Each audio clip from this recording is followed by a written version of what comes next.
puede ser revertido, como han escuchado en la clase de ayer, mediante la aplicación de ciertas técnicas por parte de personal entrenado, la cual se traduce en dos tipos de protocolos, que son los protocolos de soporte básico de vida y soporte avanzado de vida, que dados oportunamente y de manera correcta pueden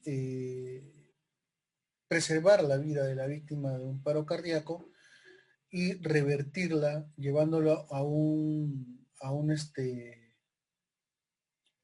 latido cardíaco correcto y a una buena función del corazón, ¿no? Preservando así las funciones neurológicas elementales del paciente antes de que se pierdan. Más o menos el 80% de las muertes van a suceder en los primeros minutos provocado del suceso, ya debido pues a los problemas de daño cerebral masivo, la hipovolemia existente, ¿no? Etcétera. Si es que en caso esta parada cardiopulmonar no es manejada inmediatamente, y va a tener mal pronóstico, sobre todo a medida que pasan los minutos, ¿no? Vamos a ver de que la desfibrilación con el avance de la ponencia es muy importante realizarla en los primeros minutos, porque avanzado el tiempo, el porcentaje de éxito de esta desfibrilación comienza a disminuir. Entonces, lo que hay que hacer es unas maniobras de RCP inmediatas, ni bien descubierto el paro cardíaco, y la desfibrilación lo más temprano posible que se pueda para poder tener éxito en la resucitación de nuestra víctima. Entonces, ya sabemos el concepto, voy a recalcarlo nada más, del paro cardíaco: la interrupción brusca, inesperada y potencialmente reversible de la respiración y la circulación espontánea. Nuestra acción es revertir esta circulación espontánea, o sea, obtener, perdón, nuevamente la circulación espontánea, revertir el paro cardíaco, con lo cual podemos reanudar la ventilación, la respiración normal del paciente y la circulación. Entonces, ¿qué cosa es el soporte vital básico? El soporte vital básico es aquel que se da en primera instancia a una víctima del paro cardíaco, ¿ya? Donde el objetivo primario es reemplazar la circulación espontánea mediante compresiones torácicas que van a comprimir el corazón, creando una especie de latido cardíaco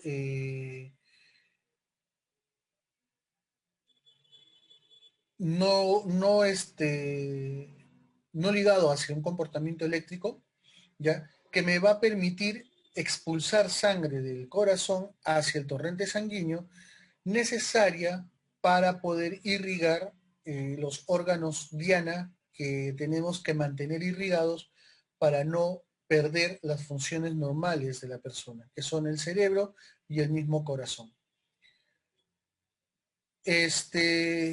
Y luego el objetivo final es reinstaurar esta circulación, restaurando la circulación espontánea y haciendo que el paciente respire por su propio, por sí mismo, ¿ya? Y que se recupere todas las funciones cerebrales del paciente y la recuperación e inserción nuevamente a la sociedad. Esto se da siempre y cuando existan las posibilidades razonables de recuperar esas funciones cerebrales superiores. Ya, si es que ya nosotros vemos de que el cerebro, pues después de tanto tiempo de haber tenido el paro cardíaco, por ejemplo, después de 10 a 15 minutos, sin ningún reemplazo de esa circulación de forma extracorpórea mediante la compresión torácica, sería inútil porque esas funciones cerebrales no se van a recuperar. Entonces, por eso muchas veces hablaban de que este RCP lo determinaban como un RCPC, resucitación cardiopulmonar cerebral, porque la idea de comprimir el tórax y dar ventilación asistida es mantener la función cerebral intacta y que ésta no se pierda para que la persona, una vez que salga del paro, pueda regresar a la vida, si es posible, lo más normal que se pueda. El periodo óptimo para realizar un soporte básico de vida, ya, y poder conseguir un éxito, una tasa de éxito más o menos aceptable y una reincorporación del paciente a la vida normal es aproximadamente de 4 minutos. Y 8 minutos para el RCP avanzado, como dice acá, ¿no? Pasado esto, cada 15 se disminuye 15% de probabilidades de éxito por cada minuto adicional que nosotros demoremos en otorgarle las compresiones torácicas al paciente y la misma desfibrilación. Eso quiere decir que si nosotros encontramos un paciente con 10 minutos ya de haber sucedido el evento, estaríamos hablando de más o menos un 90 al 95% de posibilidades de no éxito en la restauración de la circulación espontánea de un paciente o en la recuperación de las funciones cerebrales de aquel paciente y la resucitación cerebral que requiere ese paciente para poder retornar a su vida normal. ¿Cuáles son las indicaciones para realizar un soporte básico de vida? Primero, lo que tenemos que ver es el estado primero crítico del paciente, la pérdida de conciencia, como lo vamos a ver en el protocolo, pero una vez que se evidencie o se sospeche el paro cardíaco, no hay ninguna excepción para iniciar el RCP, salvo de que se trate de un paciente conocido con una enfermedad terminal incurable, por ejemplo, un cáncer en estado terminal que ya no se ve un beneficio de proceder a un RCP porque posiblemente este paro cardíaco sea la etapa final de la enfermedad incurable. En pacientes con cáncer terminal, en pacientes con insuficiencia renal crónica, grado 4, ¿no? Ya de repente el hacer RCP puede ser incompatible con el mismo porque puede ser el evento final de esta enfermedad. Son enfermedades que no son compatibles con la vida y que son totalmente incurables. Otro evento que nos evitaría hacer RCP son los signos de muerte biológica, que haya livideces, ¿no?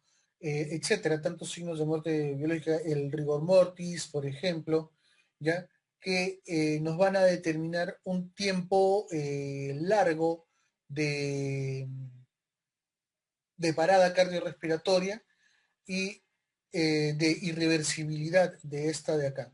Igual que una parada cardiorrespiratoria mayor de 10 minutos sin aplicación en ningún momento de compresiones torácicas.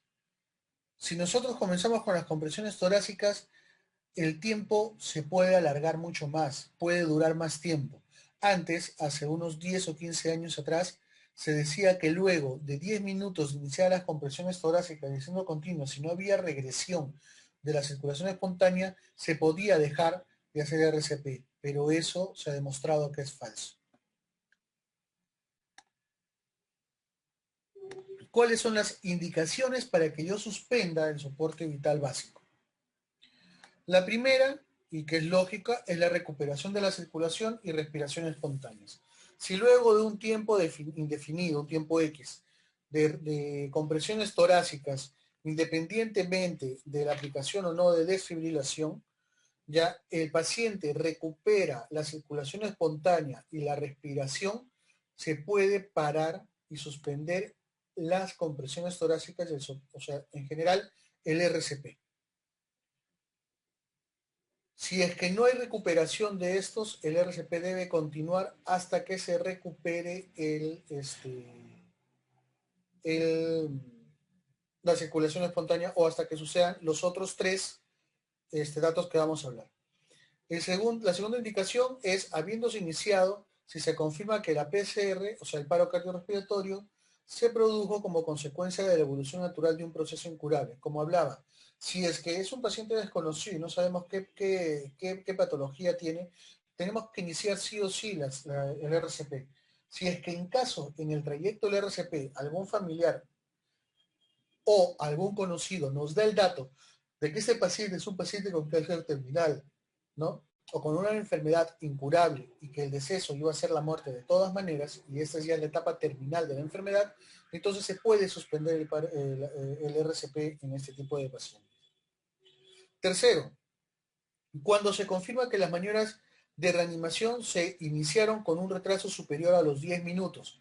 Luego de 10 minutos de que el paciente haya estado en paro cardiorrespiratorio, ya no va a haber éxito, como hemos visto, o solamente teníamos un 5% de éxito, cosa que es poco probable de que logremos revertir y tener circulación espontánea en este paciente y respiración espontánea, o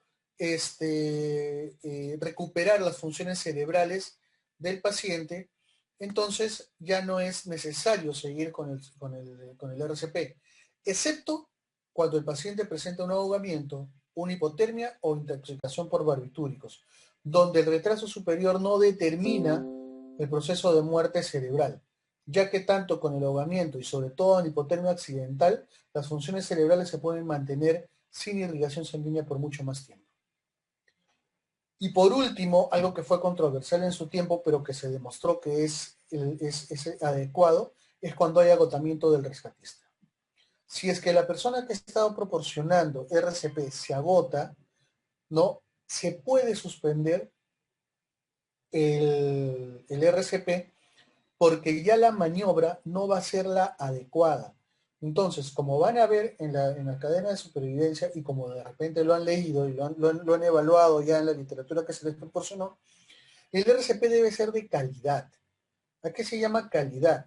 Que debe ser una compresión torácica de 5 centímetros como mínimo a una velocidad de 100 a 120 compresiones por minuto. Si es que no se va a dar eso, la calidad del RCP disminuye. Entonces, a menor calidad, no estaríamos entregando lo que deberíamos de aportar. Cuando ya el rescatista está agotado, es muy difícil o casi imposible que la compresión sea mayor de 5 centímetros o que sea una velocidad de 100 a 120. Entonces, el hecho de disminuir estos dos valores hacen que mis compresiones no sean de calidad y no aporten la circulación sanguínea extracorpórea necesaria para irrigar el cerebro y el corazón y mantenerlos con vida, ¿no? Aparte de eso, de que el agotamiento mismo, el sobreagotamiento, puede convertir al rescatista en una víctima más, porque este rescatista puede tener algún síncope, ¿no? De cualquier tipo por el agotamiento físico que tiene, sobre todo si estos rescatistas tienen alguna enfermedad crónica ya determinada, ¿no? Entonces, estos 4 puntos son las indicaciones, las únicas indicaciones que tenemos para suspender el, el RCP. Hay una quinta que es ya recomendación de expertos y que ya depende de la decisión del rescatista. Es cuando llega el sistema de respuesta de emergencia con el protocolo de RCP avanzado, ¿no? Se sigue con las compresiones torácicas, se utilizan los medicamentos, pero a pesar de la utilización de oxígeno, a pesar de la utilización de adrenalina temprana y a pesar de la reversibilidad de los cuadros de las 5H y las 5T, que los vamos a ver un poco más adelante en la exposición, no hay éxito en el paciente. Entonces se puede determinar de que el paciente está muerto evaluando de pronto la falla de nuestro RCP habiendo sido bien dado y la aparición de signos de muerte biológica, como son las primeras, las livideces en el paciente. Entonces, esto ya depende de la evaluación del médico en sí y de la aparición, como les digo primero, del RCP avanzado también. Entonces, imagínense que yo tengo un paciente, somos 3 personas y que estamos dando RCP básico a un paciente, han pasado 10, 20 minutos y no llega el soporte básico avanzado, el soporte vital avanzado, perdón, debemos de continuar hasta que llegue uno o hasta que veamos los signos de livideces. Si es que ya nosotros encontramos signos de livideces o de muerte biológica en el paciente, podemos suspender el RCP. Pero les repito, no es una indicación dada por el protocolo, sino más que nada es una evaluación médica que se tiene que hacer y en muchos casos se han visto personas que han salido de paros cardiorrespiratorios 40 minutos después de haber iniciado el RCP. Entonces, bajo esa premisa se recomienda no parar hasta haber agotado todos los recursos para poder resucitar al paciente.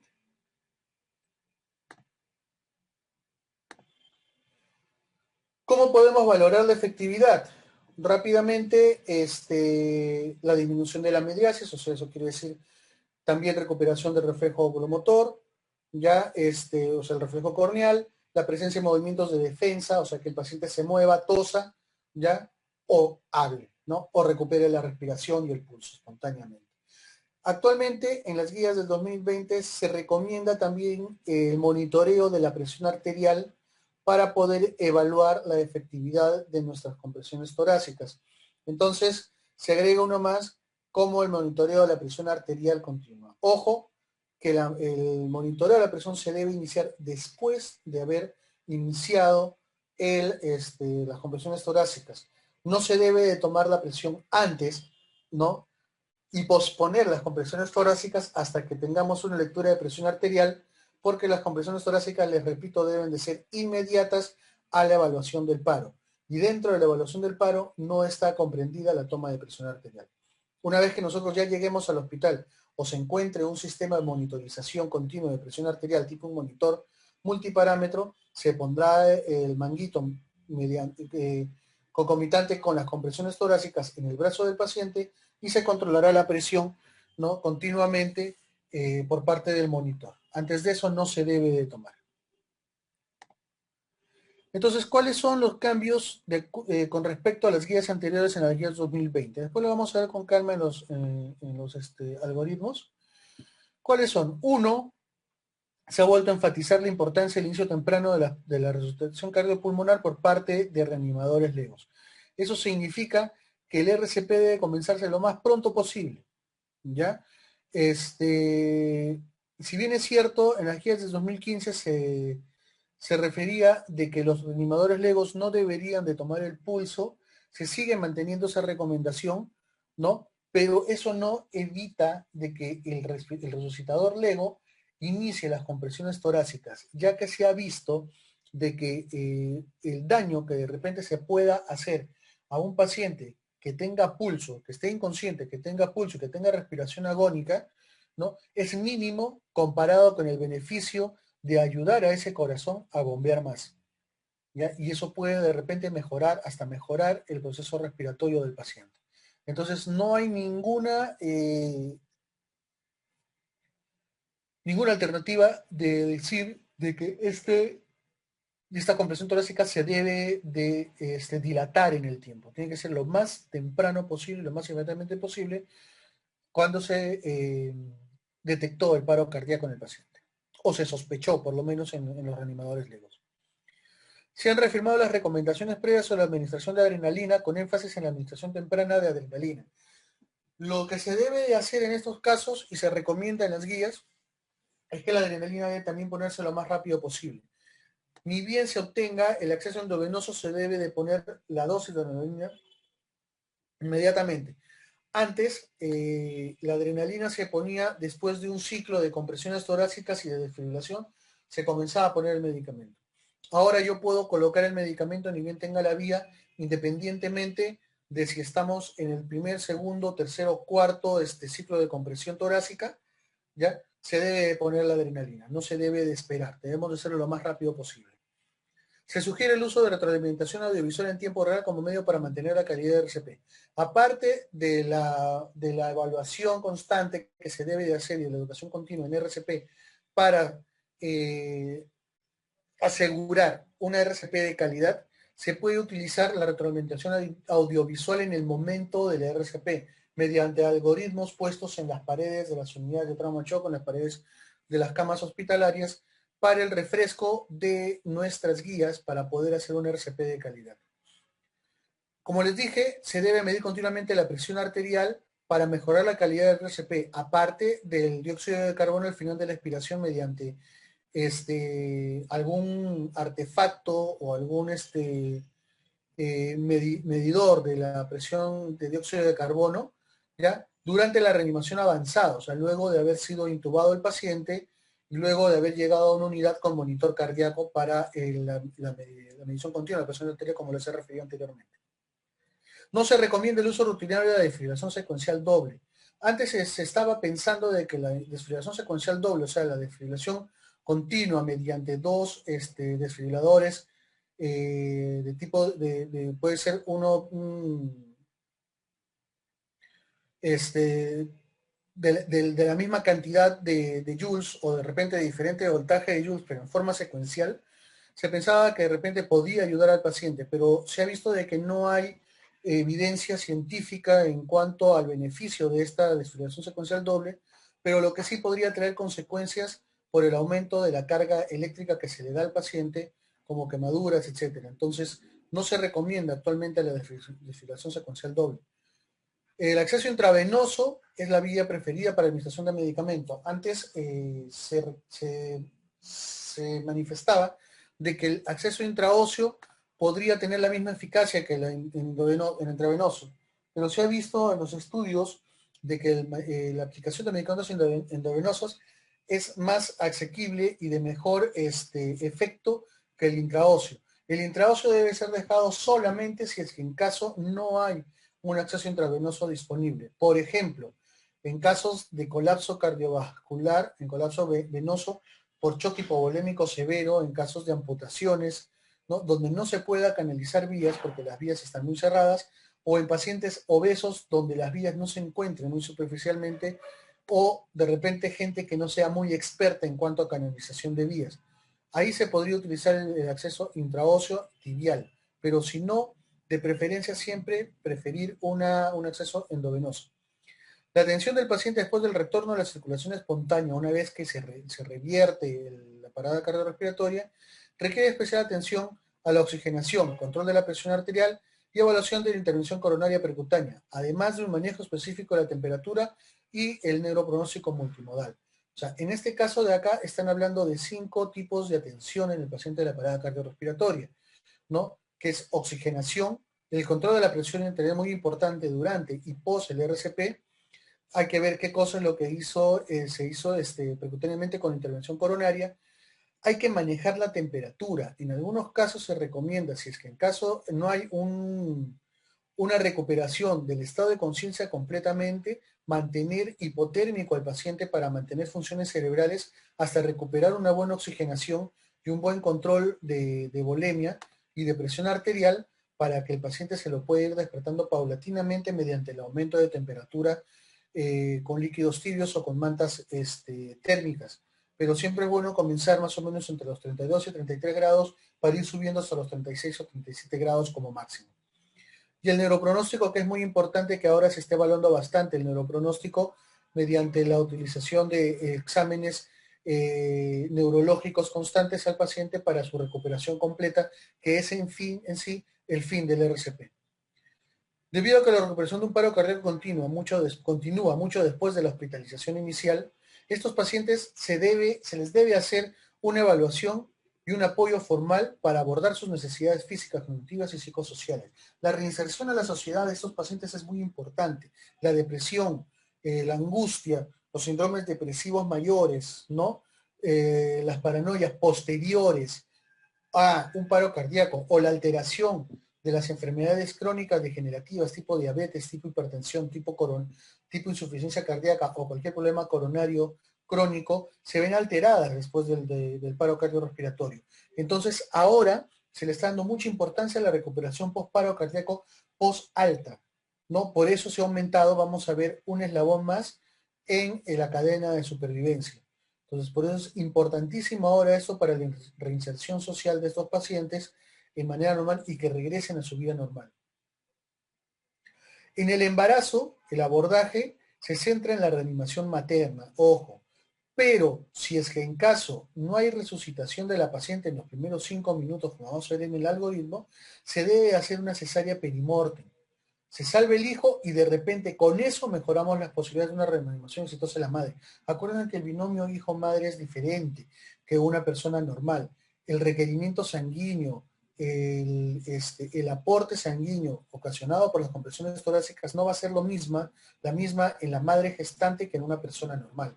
Entonces, si es que no hay resucitación de la madre en un periodo dado, ¿no? De 3 a 5 minutos mediante las maniobras de RCP, lo que se recomienda es terminar el embarazo, sacar el feto para poder preservar también la vida del producto y poder realizar mejor las maniobras de resucitación en la madre y poder de repente de esa forma resucitar tanto a la madre como al niño. Bueno, esto de acá son las modificaciones de los algoritmos. Esto lo pueden encontrar en las guías que les he subido en el EVA. Ya, como dije, se agregó un sexto eslabón. Se han modificado algunas cosas de los algoritmos universales. Se han agregado dos nuevos algoritmos por el consumo de opiáceos. ¿Ya? Y se ha cambiado el algoritmo por el embarazo. Ya lo vamos a ver más adelante si es que nos da tiempo.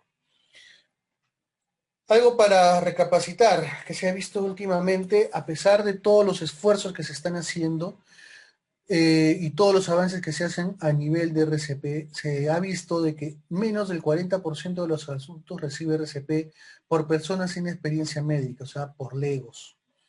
Y aún todavía en menos del 12% se utiliza un día antes de la llegada al servicio de emergencias médicas.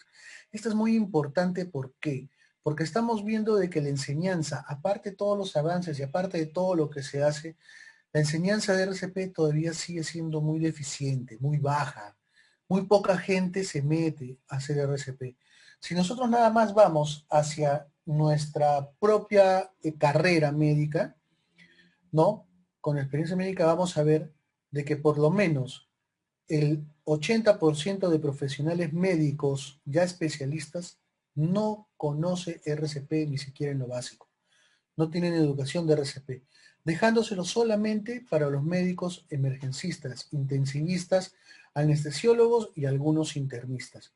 El resto realmente es una pena hablarlo así ser tan realista en esto, pero no llevan a cabo su capacitación de RCP.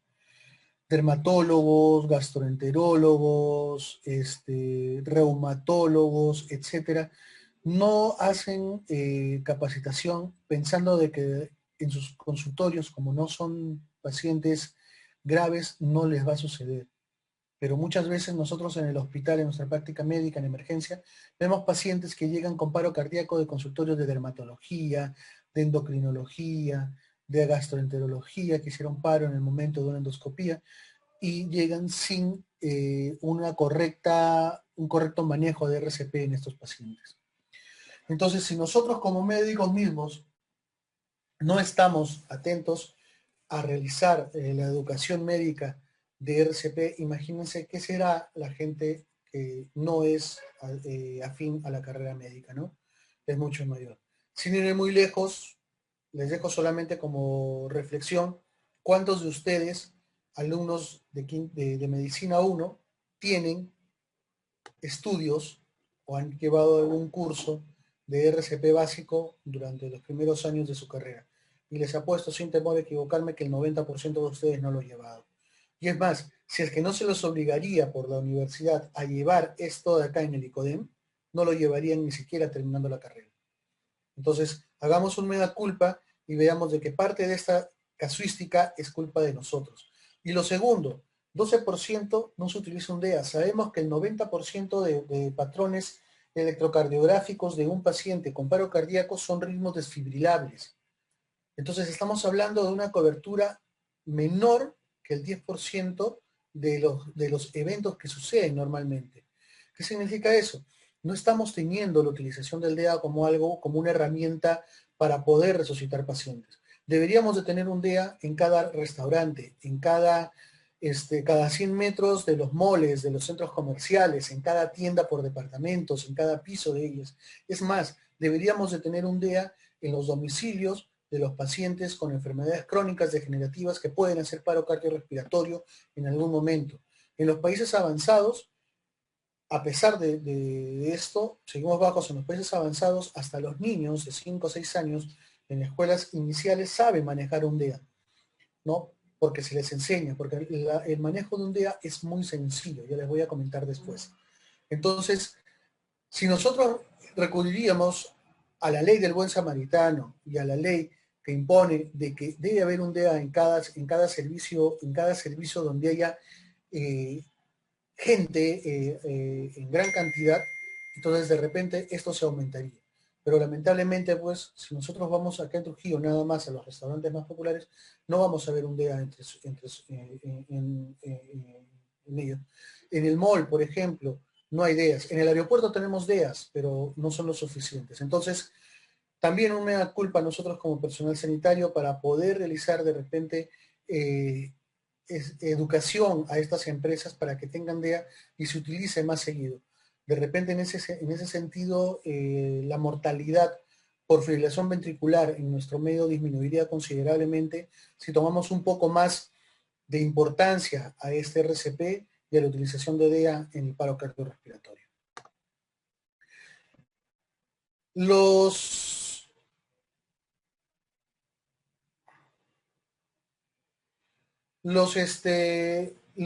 perdón, perdón.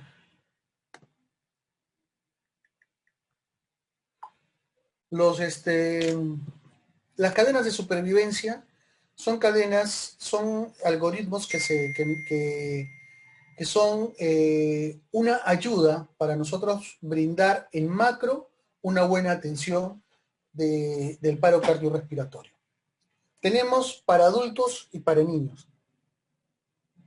Vamos a hablar de los adultos para no explayarnos mucho. Dentro de los adultos tenemos dos, el intrahospitalario y el extrahospitalario. Entonces, vemos una serie de eslabones concatenados, ordenados, que no se deben de cambiar, ni tampoco se pueden romper. Eso quiere decir de que yo no puedo dejar de hacer uno de ellos porque si no, no voy a poder pasar al siguiente. Por algo se llama cadena, ¿no? Es una serie de eslabones que están concatenados y que debe ser realizado en el orden en el que están, ¿ya? Y deben de ser realizados todos. Porque si yo pierdo uno de ellos, estoy rompiendo la cadena y no tendría nada que ver y dejaría llamarse cadena de supervivencia. Entonces tenemos dos tipos, como les digo, intrahospitalario y extrahospitalario. En el intrahospitalario tenemos el primer eslabón, que es el reconocimiento de prevención temprana, que no lo tenemos en el extrahospitalario. ¿Y eso por qué es? Porque dentro del intrahospitalario nosotros podemos prevenir y reconocer tempranamente el paro cardíaco. Los pacientes están a nuestra merced, están a nuestro control. Entonces, debemos monitorizar a aquellos pacientes con riesgo alto de hacer un paro cardiorrespiratorio. Tenemos que reconocer y tenemos que buscar los mecanismos para poder vigilar a cada paciente que esté dentro de nuestro hospital o de nuestra emergencia y prevenir ya de que estos pacientes tengan un paro cardiorrespiratorio. Si vemos de repente que hacen hipotermia, que hacen shock, que hacen cualquier enfermedad que posiblemente nos lleve a un paro cardíaco, entonces nosotros tenemos que actuar previamente antes de que este paro cardíaco se instaure. Eso en la parte hospitalaria no lo tenemos. ¿Por qué? Porque como médicos es muy difícil de que nosotros vayamos y controlemos pues, las enfermedades de toda la población que nos rodea, ¿no? Aquí la responsabilidad de cuidarse es de cada uno, ¿no? Cada uno hace su propia prevención, sobre todo aquellos enfermos crónicos que deberían estar previniendo estos eventos. Luego de eso siguen tres eslabones, que son activación de la respuesta de emergencias. Ahora cambió el dibujo con un celular, porque antes era un telefonito nada más, antes de las extensiones celulares. El RCP de alta calidad, dentro de alta calidad significa temprano, de buena profundidad y de buena velocidad. Y luego la desfibrilación, que están en los tres, en los dos, perdón, tanto en el intrahospitalario como en el hospitalario en el mismo orden. Eso significa que nosotros siempre tenemos que activar primero el sistema de respuesta de emergencia antes de iniciar mi RCP. Ya que una vez iniciado mi RCP yo no puedo regresar, perdón, no puedo regresar a hacer la llamada, ¿no? Debo de activar primero el sistema de emergencias y de paso que así también aprovecho el tiempo mientras yo hago para que me traigan el desfibrilador, porque la desfibrilación, les repito, es temprana, tanto en el intrahospitalario como en el extrahospitalario. Luego, en el extrahospitalario, el cuarto eslabón sería el soporte vital avanzado, que prácticamente en el intrahospitalario no se lo pone. ¿Por qué? Porque el intrahospitalario ya es un soporte vital avanzado de por sí, ¿no? Porque al activar el sistema de respuesta, al activar el código azul intrahospitalario, tenemos la posibilidad de iniciar con el sistema de respuestas avanzadas, o sea, la intubación y la utilización de medicamentos, porque ya tenemos una vía permeable en el paciente. Mientras que acá esto lo hacemos como básico en la cancha y después llega el avanzado para la colocación de tubo, oxígeno, medicamentos y el transporte del paciente a un nivel hospitalario. El penúltimo es el cuidado postparo cardíaco, es el cuidado en UCI.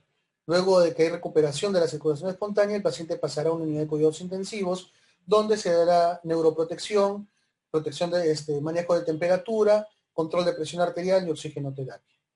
El último es el que se ha colocado recién este año, que es la recuperación. Como les dije, la reinserción social del paciente en paro cardíaco, ¿no? Y la intervención de la sociedad y de la familia para evitar los problemas psicológicos o psicosociales que son posteriores al alta del paciente. ¿Ya? El control de sus enfermedades crónicas degenerativas con mayor eficacia, ¿no? El manejo de las depresiones, de las ansiedades post-paro, ¿ya? Y la reinserción del mismo paciente, si es que es posible hacerlo, a su vida laboral. Entonces, estas son las cadenas de supervivencia. Diferente es lo que vamos a ver ahora, que es los algoritmos para el RCP. ¿A qué se refieren los algoritmos? Los algoritmos es lo que nosotros vamos a hacer para manejar al paciente, en micro, se podría decir entre comillas, ¿no? O sea, al momento en que nosotros vamos a ver un paciente que posiblemente esté inconsciente y posiblemente tenga un paro cardíaco. Ese es el algoritmo.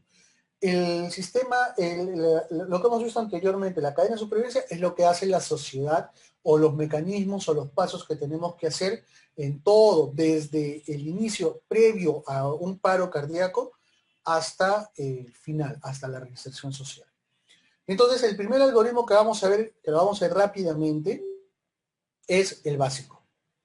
El algoritmo básico va a comenzar siempre, ¿ya? Por la verificación de la escena. Nosotros tenemos que verificar la escena de dónde está el paciente, ¿ya? Porque normalmente este soporte básico se da en las calles, en el extrahospitalario, para ver si la escena es segura, para que nosotros brindemos el soporte necesario o no es segura. No nos convirtamos en una víctima. Acuérdense siempre, primero yo, segundo yo y después yo. Hay que evaluar si es que no hay derrumbes, si es que no hay accidentes de tránsito con ruptura de los tanques de gasolina, chispas alrededor que podrían ocasionar una explosión. Si es que el paciente es ahogado, si es que podemos meternos a la piscina a rescatarlo. La electrocución, si es que no hay de repente todavía actividad eléctrica por ahí que podría ocasionarnos si nosotros una electrocución. Y es más, si es que el paciente está en una pista, si alguien que nos desvía el tráfico o en situaciones de peligrosidad extrema, por ejemplo, en sitios donde la delincuencia es muy alta. Tampoco podemos bajarnos y exponernos nosotros a ser agredidos o robados por tratar de salvar la vida de un paciente. Entonces siempre somos primero nosotros. Si es que en caso tengamos alguna de las situaciones, esperemos al equipo de respuesta especializado para que nos aseguren el ambiente y nosotros podamos actuar libremente sin ningún problema. ¿Quiénes son el equipo? Los bomberos o la policía en sí. Luego de eso, vamos a ver si es que el paciente responde o no responde. Una vez que el paciente evaluamos que responde o no responde y no hay respuesta por parte del paciente, ya vamos a llamar, a pedir ayuda y a activar el sistema médico de emergencias para que nos traigan un desfibrilador. Ojo y acuérdense siempre, porque yo he visto casos en las prácticas que hacemos de RCP donde no saben qué decir. Siempre hay que decir que tenemos una víctima, qué tipo de víctima es, qué cosa es lo que le ha pasado, si es un traumatismo, si es una víctima que se ha desmayado, ¿no? Segundo, tenemos que dar nuestra localización, porque si no, no hay forma que la ambulancia llegue. Tercero, y muy importante, debemos de pedir el DEA, ¿ya? Así parezca redundante, debemos de pedirlo.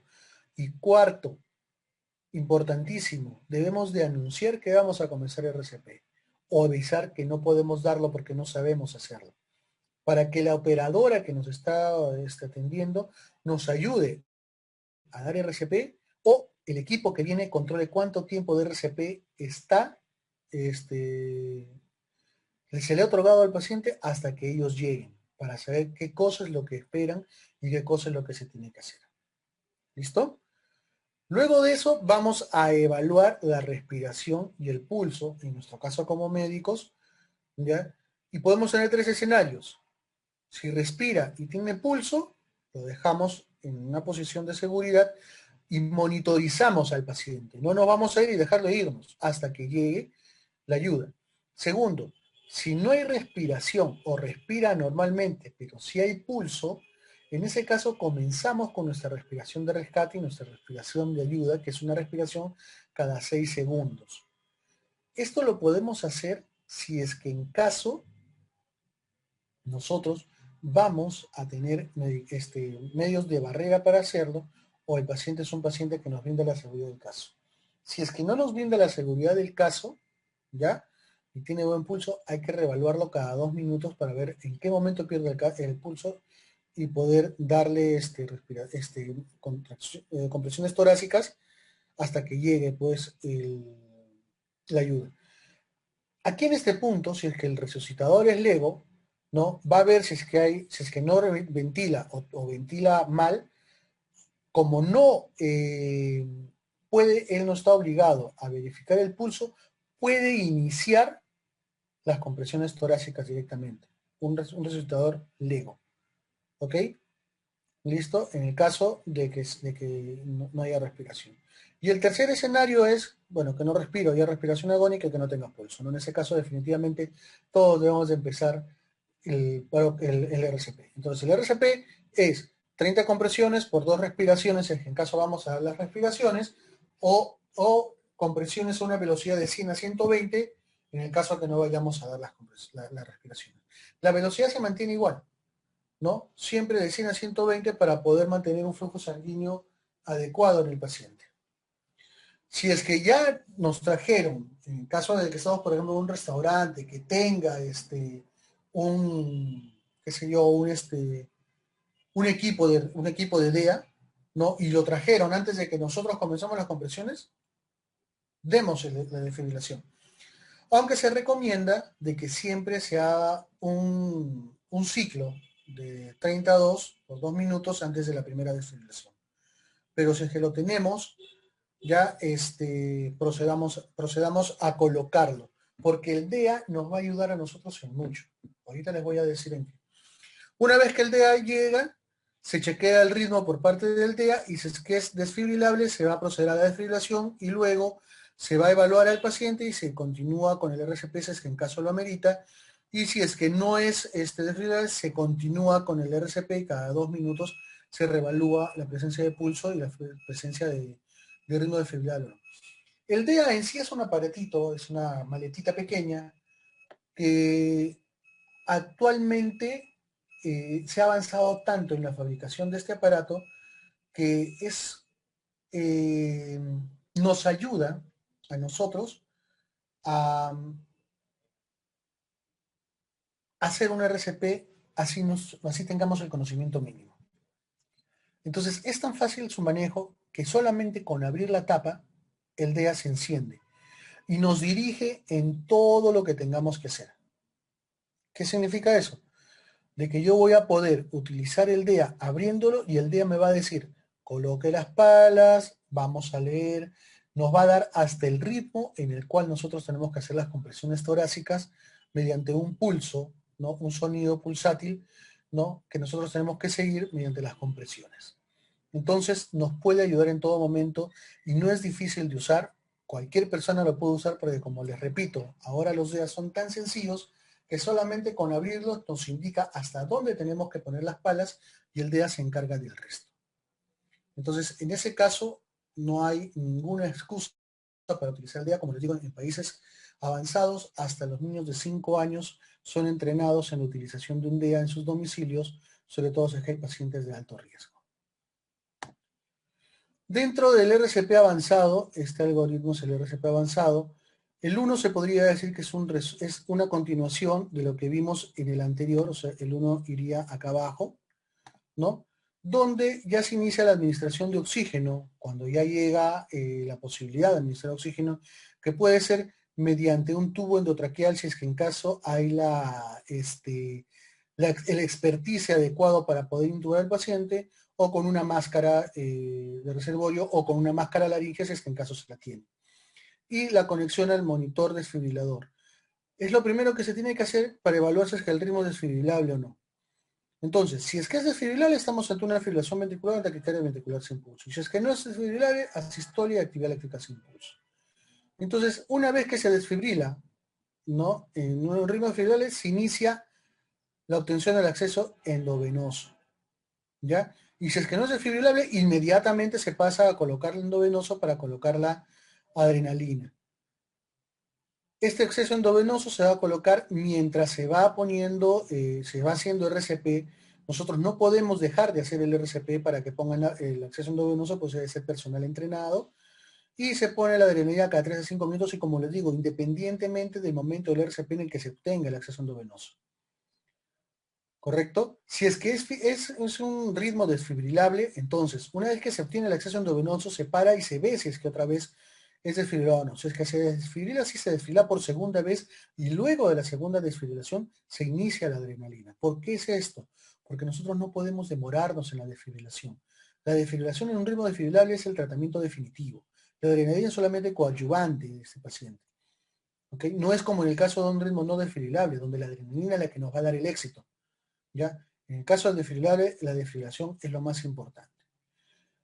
Luego de todo eso se va a evaluar, ¿ya? Pero miren lo que dice acá, en ambos casos, luego de 3 desfibrilaciones, y en el otro, luego de la colocación de la adrenalina de 3 a 5 minutos, ¿no? Después de 2 ciclos de RCP, se van a tratar las causas reversibles. ¿Cuáles son las causas reversibles? Las que están acá al último, las 5H y las 5T. Normalmente las 5H se presentan en todo paro cardíaco, que son la hipovolemia, que es prácticamente ya está explicada en un paciente con paro por la disminución de la volemia, disminución de la precarga y la poscarga. La hipoxia porque no hay respiración. La acidosis justamente por esta falta de oxígeno y por la acidosis propia, metabólica propia del organismo cuando está en paro cardiorrespiratorio. El trastorno hipohipercalémico, que también se puede presentar en un paciente con paro, y la hipotermia propia también. Esos pueden haberse presentado previamente, ¿no? Por lo cual el paciente entró de frente a sistolia. Pero si es que tiene una fibrilación ventricular, de repente comienza a presentar estos de acá y eso lo transforma, esta fibrilación ventricular en sistolia. Entonces, esto tiene que ser tratados tempranamente. ¿Qué cosa es lo que hago? Una vez que yo tengo acceso endovenoso y comienzo con la adrenalina, manejo esto. La hipovolemia, manejando líquidos tibios en el acceso endovenoso en gran cantidad y manejando la presión arterial y el control de la presión arterial continua en el monitor cardíaco. La hipoxia, con la administración de oxígeno, ya sea mediante un tubo endotraqueal o una máscara laringea, que es lo más recomendable. La acidosis, mediante la aplicación de bicarbonato, mediante la vía endovenosa que tenemos. La hipercalemia, que es lo más frecuente, más que la hipocalemia, mediante gluconato de calcio. La hipocalemia es muy poco frecuente. Y la hipotermia, mediante la utilización de esta solución salina calentada, no es caliente, entibiada, y la utilización de mantas térmicas, para manejar la hipotermia.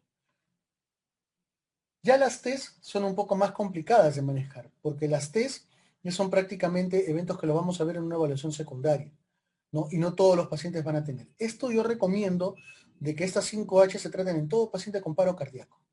Ni bien tengamos el paro, ni bien tengamos el acceso venoso y la intubación, manejar todo esto, ¿no? Libre o no que esté en asistolia y que siga en fibrilación ventricular, porque esto va a ayudar a resucitar al paciente. Las 5T los vamos a ver posteriormente. Si es que en caso vemos que el paciente mediante todo esto no resucita, evaluemos si es que hay una neumotórax de tensión mediante una evaluación secundaria, si es que hay un taponamiento cardíaco, si es que ha habido utilización de toxinas para utilizar la naloxona, ¿no? O envenenamiento, qué sé yo, para utilizar los antídotos respectivos, y si es que puede haber clínicamente la presencia de trombosis pulmonar o trombosis coronaria de acuerdo a las sospechas clínicas que tengamos, ¿no? Y mediante eso nosotros ya podemos de repente resucitar al paciente. Si con todo eso el paciente no resucita, pues es lo que les decía al principio, ¿no? Y ya han pasado un buen tiempo, por lo menos acá han pasado 20, 30, 40 minutos de resucitación, y vemos que no resucita, hay que evaluar la posibilidad de que este paciente no tenga ningún éxito y dejar el RCP. Pero mientras no hagamos todo esto, no podemos hacer nada, ¿ok? Muy bien. Estos son los simplificados que se los dejo en el PPT para que lo vean. Esto es lo que debería estar en cada emergencia porque es la simplificación, es lo más simple que se puede presentar para educación de RCP, igual que este de acá, que este es el más simple del avanzado. Como les digo, antes, en el 2010, 2005, los algoritmos eran completamente complejos, ¿no? Tenían mucha palabra, mucha línea, entonces como que dificultaban un poco la memorización, pero ahora con esta simplificación cualquiera puede memorizarse. Muy bien, esto de acá creo que lo voy a pasar rápido, que es justamente todas las maniobras que tenemos que hacer, la elevación frente mentón, ¿no? o la maniobra en casos de traumatismo de elevación del maxilar inferior, ¿no? La colocación de la mano en el pecho, acuérdense bien que es en el centro del esternón, sin tocar las costillas, por favor. Una vez escuché hace mucho tiempo, cuando yo recién estuve en esa residencia, que fractura de costillas es sinónimo de éxito en una resucitación cardiopulmonar y es un completo error. Si es que vuelven a escuchar eso, por favor, corríjanlo. No, no se debe fracturar costillas. Las costillas no deben ser fracturadas si nosotros hacemos una buena colocación de nuestra mano, ¿ya? Y la extensión de los dedos de la mano que de apoyo con la mano, de la mano apoyada, perdón, con el entrelazamiento de los dedos de la mano de apoyo, de tal forma que levantamos la mano, ¿no? Y solamente lo único que va a tocar el pecho del paciente es el talón de nuestra palma que está apoyada al esternón. Luego de eso, la posición es completamente vertical, 90 grados con respecto a la línea horizontal del paciente, no 89, no 85, sino 90 exactos, ¿no? Y la fuerza que le ejerce es la cintura, no es el codo ni tampoco el hombro. La cintura es la que se mueve de arriba abajo para aportar la fuerza a los brazos. ¿Okay? Un RCP donde se doblen los codos, como lo ven en las películas, es un RCP mal hecho. Luego las ventilaciones que se dan después del RCP y la posición de rescate, ¿no? Cuando el paciente recupera la circulación espontánea o en pacientes que no tengan ni paro respiratorio ni paro cardíaco, pero sí pérdida de conciencia.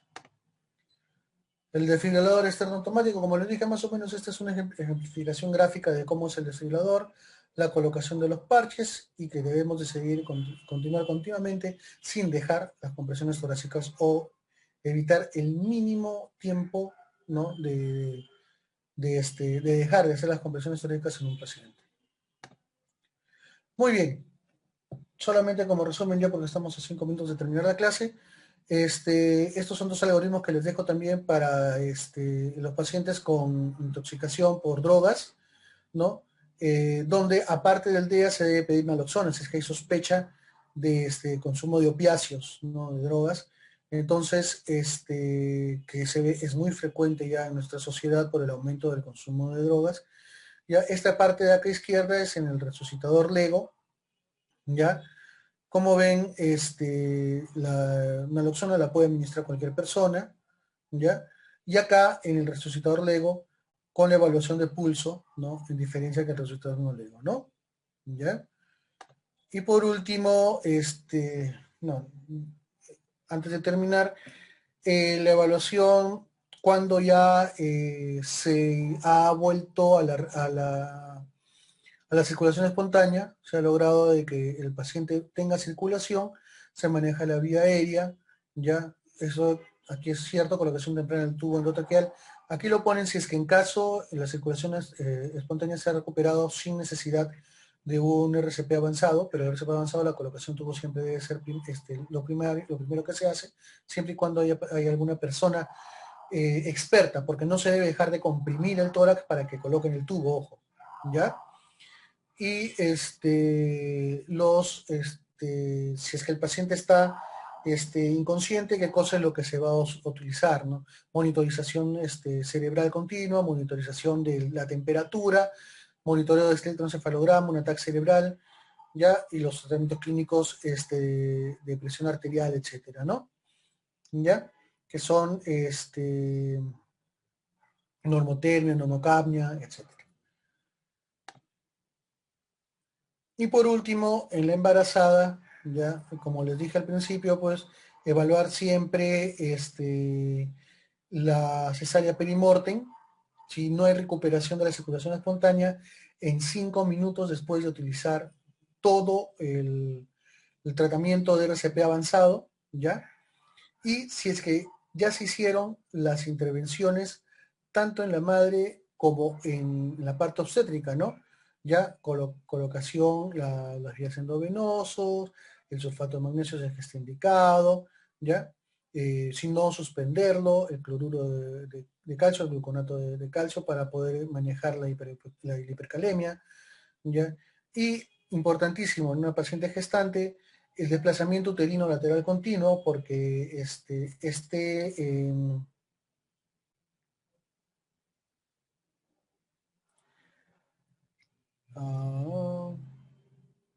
puede presionar la arteria aorta y no permitirnos una buena circulación en el paciente, ¿no?